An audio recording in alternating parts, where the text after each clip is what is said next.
Hey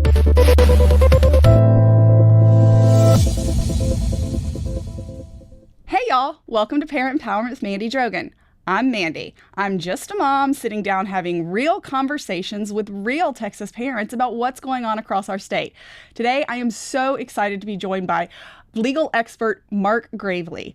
Marc is a former special prosecutor for the state of Texas. He is called a legal legend by the former state president of the Texas Bar Association, and he is a best-selling author 4 times over for his incredible book, The Reframing of America's Infrastructure.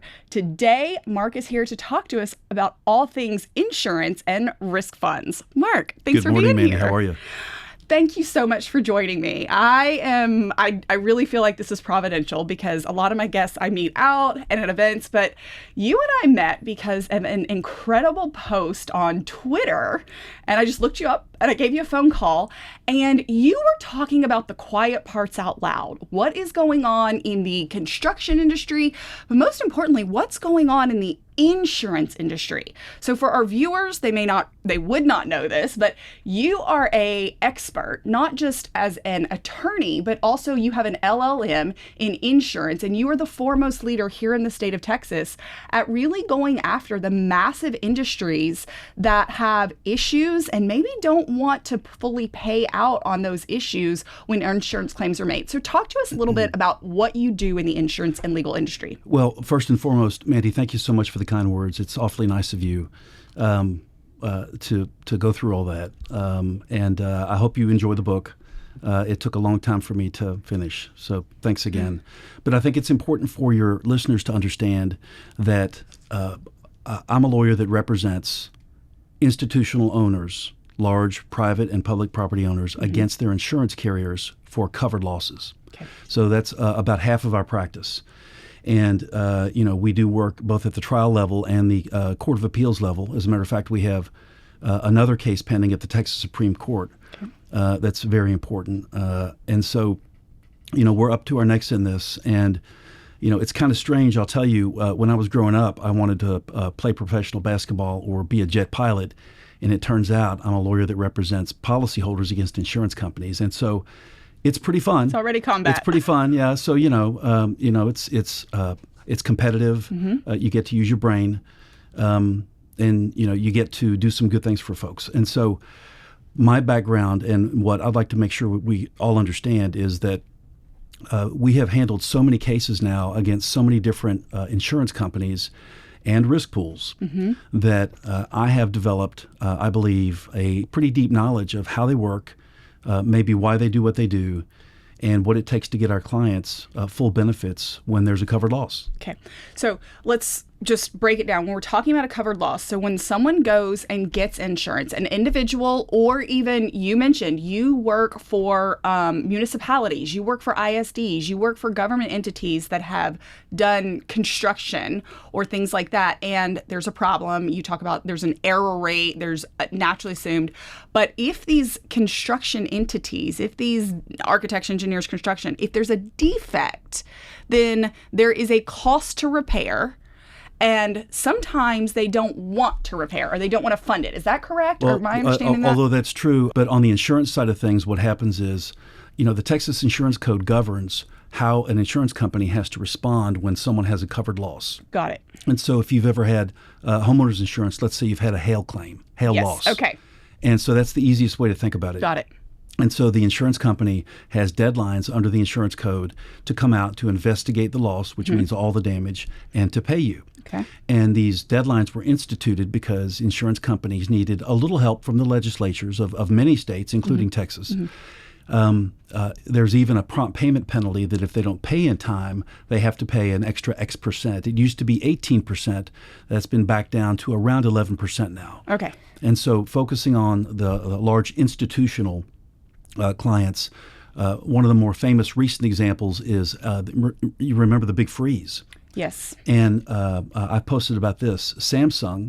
Texas Samsung had to file a lawsuit against their insurance carrier because they didn't pay for all the physical loss. Okay. And, that post got 23 million views. Wow. On X. You said Twitter. I'm not sure what that is. I know what X is. So, big companies need this insurance, and it's good for the Texas economy for insurance to do what it's supposed to do, and that is make property owners whole. And so it's the property damage stuff that I deal with. And, to most people, it's super boring. But it's not boring to me and some of the lawyers at my firm that do it. So what we've discovered is in representing, hedge funds with apartments, universities, for example, we've discovered that in some cases, there are risk pools that insure, for example, a school district or a city or county. Like TASB's risk pool. The Texas Association of School Boards That's right. has, among their many other businesses, I suppose, Yes. has a risk pool that they run. And that risk pool insures physical loss for the schools that are their policyholders. And it's important to understand that risk pool, insurance is a very sophisticated endeavor. And there's a lot of rules and regulations to follow. But the TASB risk pool is exempted from some of the rules and regulations. And I think a lot of people don't know that. And so, for example, there's something in Texas called the duty of good faith and fair dealing. Okay. And what that means is that an insurance company has to treat you like they would treat themselves. There's legal definitions of it, but they have to be open and honest with you. They have to explain your coverages to you. Okay. And they have to do a reasonable investigation. Well, risk pools like TASB and, for example, the Texas Municipal League, their risk pool, and there's a few others, they don't owe that duty of good faith and fair dealing. So when they underpay on a loss, all you can recover from them for the policyholder's loss is the benefits due, attorney's fees, and maybe prejudgment interest. So there's no real incentive for them to behave like a real insurance company that's not a risk pool. Why are the risk pools, particularly those with lots of lobbyists and government affiliations, serving government? So Texas Municipal League is for municipalities. Texas Association of School Boards, TASB, is for ISDs. Why would they be legally exempted from the acting in good faith? That just seems like common sense. Well, it's a good question. The good faith and fair dealing duty was imposed to make sure that insurance companies treat policyholders fairly because there's such a disparity in knowledge. Yep. School folks, for example, they're not insurance experts. Right. They're busy teaching the kids, right? Yes. And maybe going to a football game or two, right, which we all love, basketball. And so, the same with TML, right? These folks that are running our cities that are important, it's an important function in Texas. They're not insurance experts, but the risk pools are. And one other thing to be understood, especially I think by your listeners, is these risk pools are advised by their reinsurers. What are reinsurers? Explain that. And so a reinsurer is an insurance company for an insurance company. Okay. And so the reinsurance marketplace started a long time ago. You may have heard of Swiss Re, Swiss Reinsurance. And there's a whole history of the insurance industry that grew out of Europe and London and all that.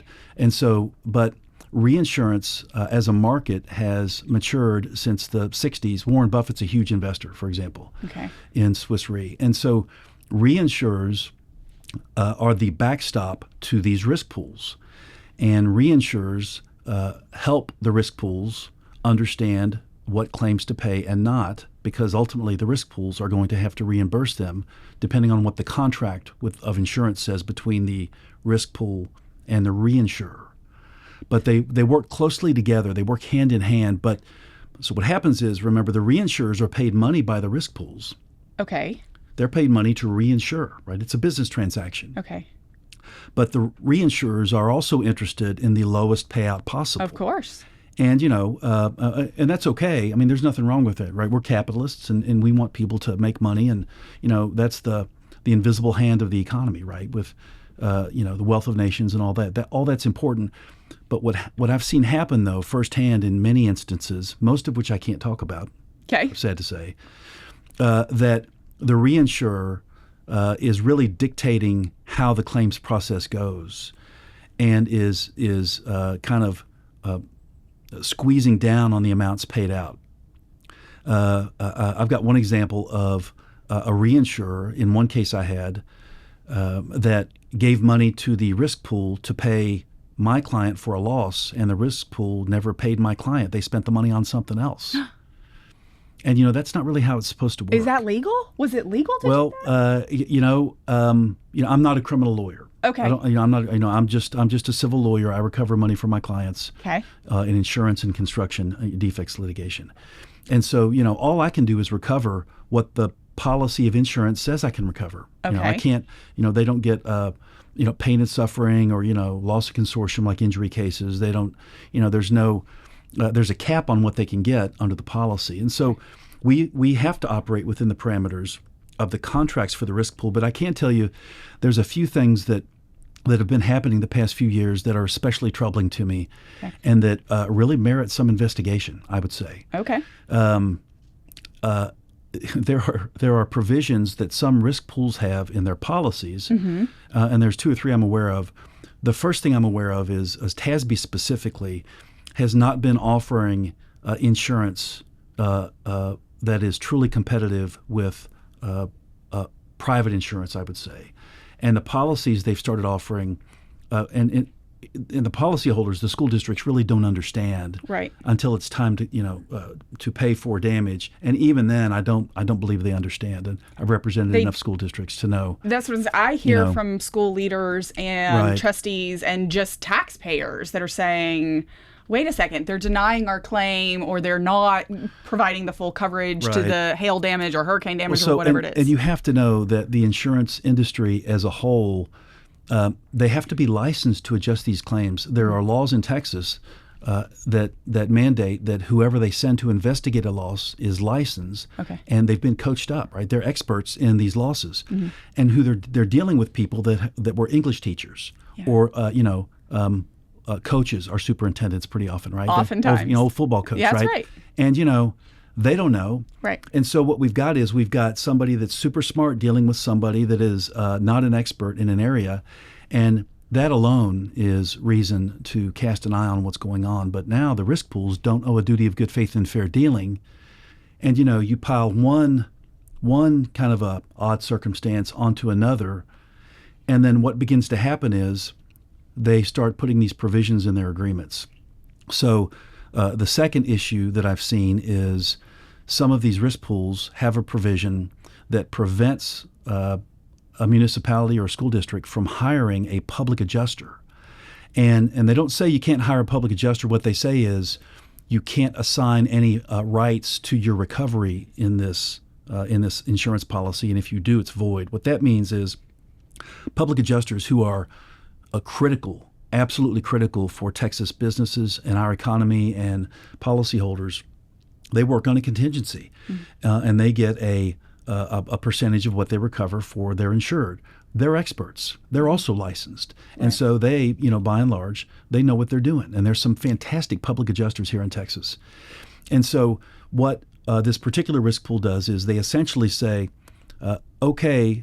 unit of the Texas government who doesn't know about insurance, we're not going to allow you to hire somebody that knows what they're doing, and therefore you must, the effect of that is they have to take what they're given.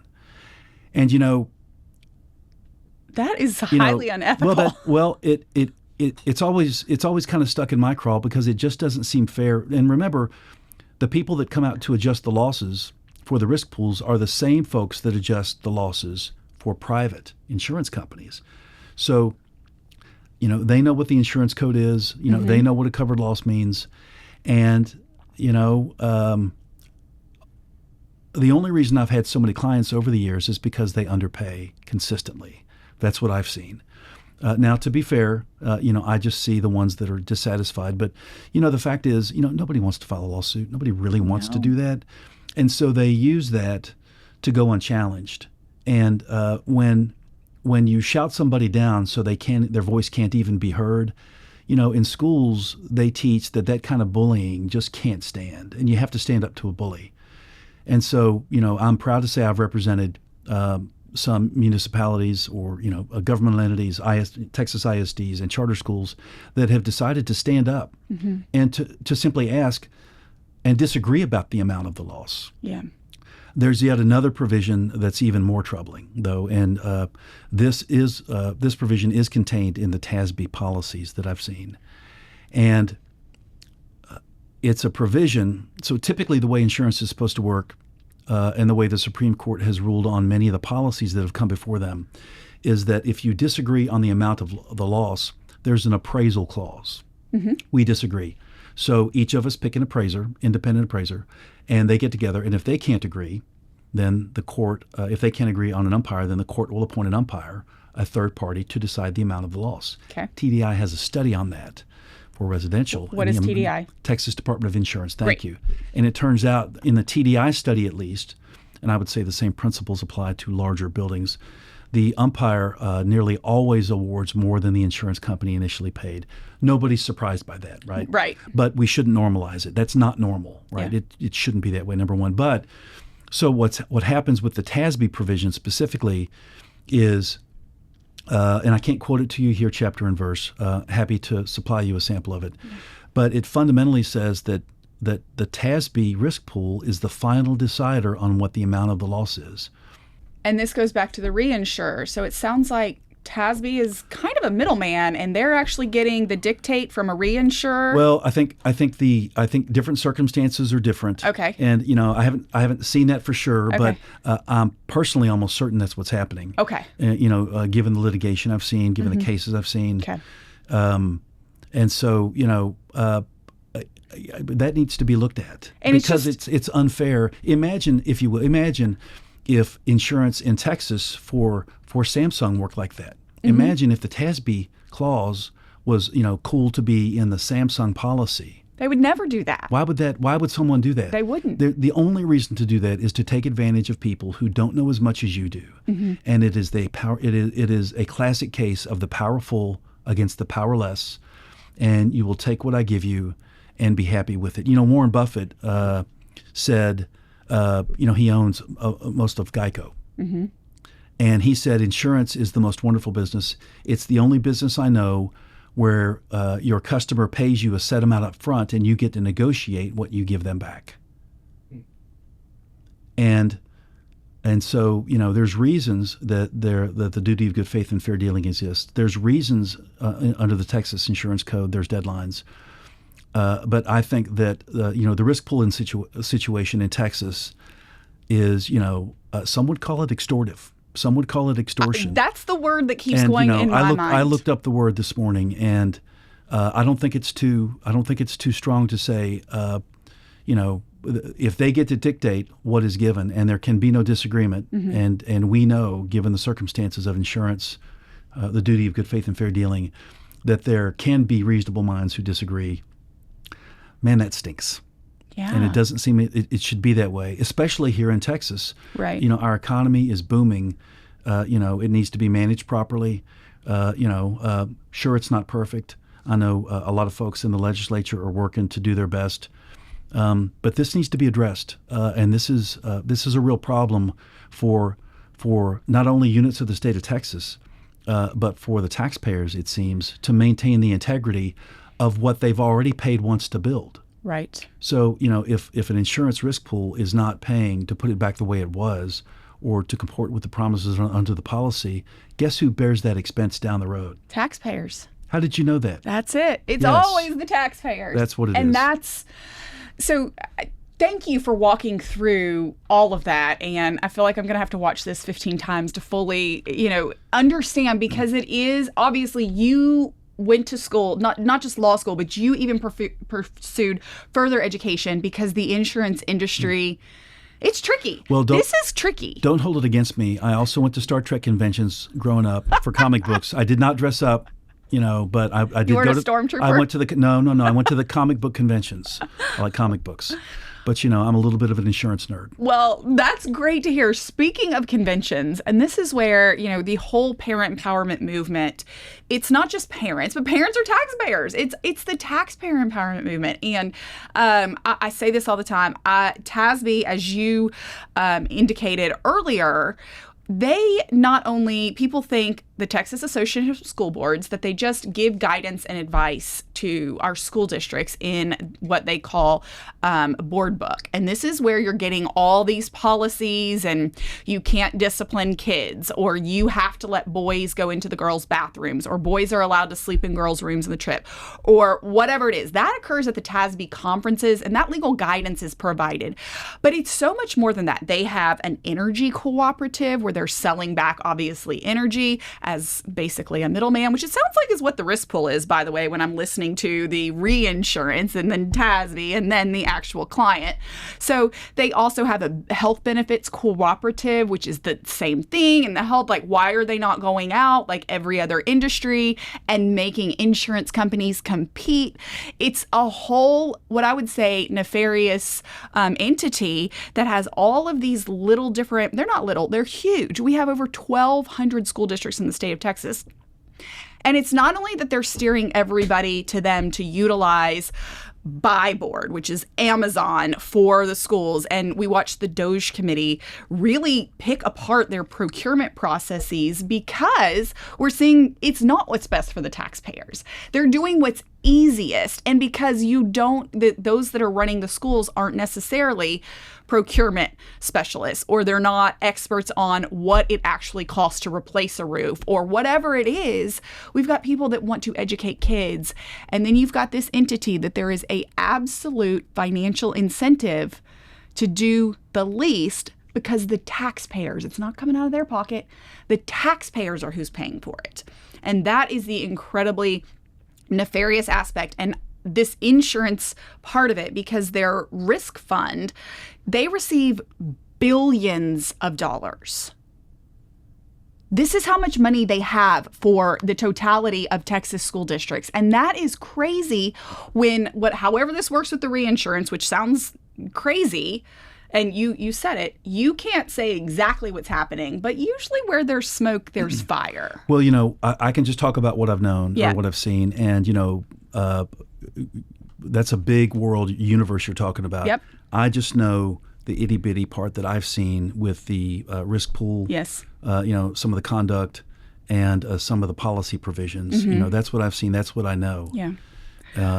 Well, this is enlightening, and I think that there are so many people that will find this fascinating because, again, we've watched, particularly at the legislative level, where I don't know if there's anybody in the legislature that is an absolute year one of 5, maybe, I don't know, 1 of 10, 1 of maybe none. Maybe you're the only person in the state that's able to actually take this on. But it's a very small, specialized sector. And it's interesting to hear you point out where in these clauses that 1,200-ish school districts hold, that there are carve-outs.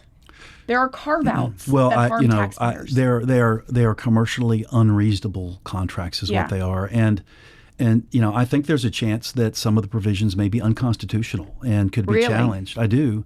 I mean, if somebody gives you an insurance policy that effectively prevents you from hiring somebody to help you who knows about it, right? I mean, that doesn't seem to me to be right.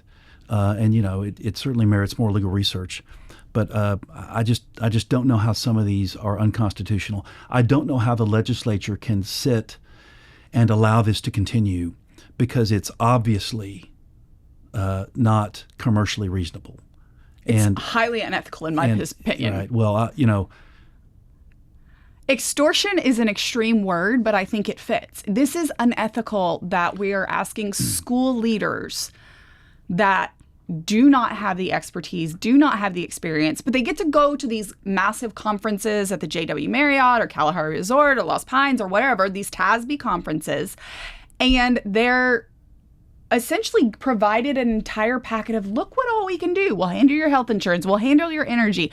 Now they have a communications thing where they're putting towers on schools for Diamond Communications. We'll handle we'll handle all of this, and we'll handle your insurance. We'll handle your risk fund, and it'll only cost you this. But what they're not telling them is, here are the limitations. Here's what happens if you don't like what we say.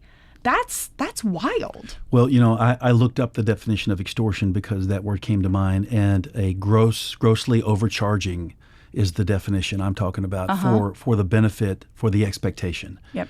And so I think it fits, and I'm sorry to say it's alive and well here in the state of Texas. It's unfortunate. But you think, so one, you think there are legislative options. We obviously need to, at the lawmaking stage, we need to correct some laws that are not applicable to TASB or TML or the other risk pools, risk funds, right? Sure. There's 4 or 5 solutions I think the legislature could pass. I mean, Okay. Typically I am for government hands off, okay? And, there's no law against making a bad deal. But when you're talking about taxpayer-funded property, really, when you're talking about that, there obviously needs to be some regulation. And, the legislature has stepped in already with regard to insurance, 4 or 5 times, sometimes at the industry behest. That's been bad for Texas business, in my opinion. But in this particular circumstance, it would be an easy fix. It would be an easy fix to prohibit, at a minimum, to prohibit clauses like this from being enforced or enforceable. Yeah, well, I have a very healthy distrust of government, and I don't want government regulating business, obviously, but we have consumer protection laws for a reason.